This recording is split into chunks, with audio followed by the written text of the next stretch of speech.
What's up, everyone? Mike here from The Art of Guitar. I wanted to talk to you today about shredding sometimes becoming a trap for guitar players.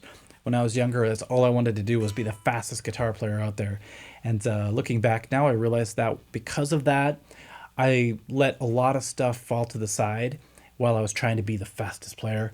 And then I had to go back eventually and catch those other aspects up because I was not a complete guitar player at all. I was just a fast guitar player. And one thing I had to realize is that just because something's difficult to play on the guitar doesn't mean that it's musical or that it's going to sound good in a situation. So, for example, I was doing a solo one time, my friend was helping me record, and I was throwing every technique I had, and I thought I was just doing the best stuff ever because I was doing some difficult tapping techniques, sweeping, everything. And afterwards, we listened back, and it was just like a dizzying array of notes. It really didn't go anywhere. And my friend, who's very wise for his age, we were teenagers at the time, he was like, "Why don't you do something a little more memorable, something I could take with me afterwards?" And I thought about it. I'm like, yeah, it makes sense. I mean, if everything's fast, nothing's fast because it's just a big blur. But if you play a few things and build up to it, the fast things that you do play will seem a lot more impressive, if you will, if that's what you're going for. I thought about what Gene Simmons said when they were trying out guitar players after Ace Frehley, and he said that everybody came in and they're doing these insane techniques, and it was just like bees buzzing around my head. And I believe eventually Kulick came in and played something very melodic, and they hired him. So how can you shred a little more tastefully so it's musical and it fits more situations? I always say whenever you're writing a solo, don't try to write from technique because that's a trap in itself.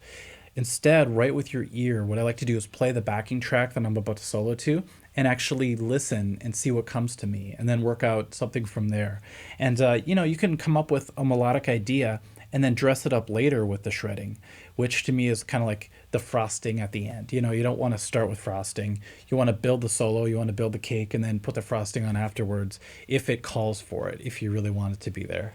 And when you listen to your solo, see if you leave with anything.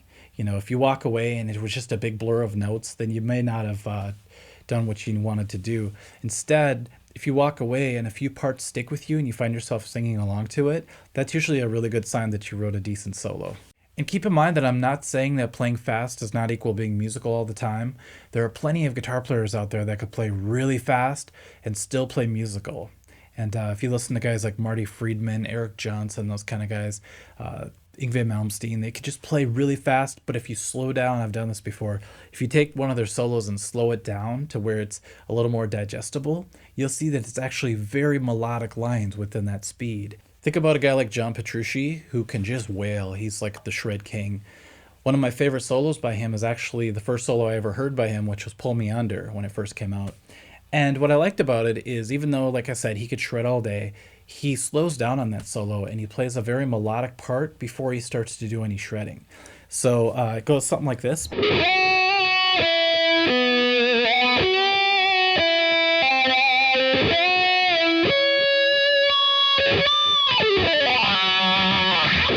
So to sum up this idea, I would say that shredding can become a trap for guitar players if you think that's the pinnacle of what guitar playing is. Because you're going to get really fast, you're going to be shredding like Michelangelo, which, by the way, he's awesome. I have nothing against guys who shred like crazy all the time. Paul Gilbert was one of my favorite guitar players growing up, still is.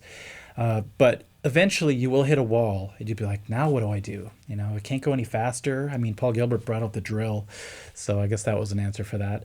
But eventually you got to go, okay, what am I missing here? There's got to be more to guitar playing than just speed.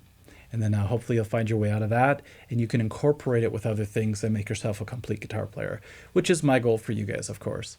So, all right, thanks for watching this lesson. Hopefully that was interesting and fun, and we'll catch you at the next one. Thanks.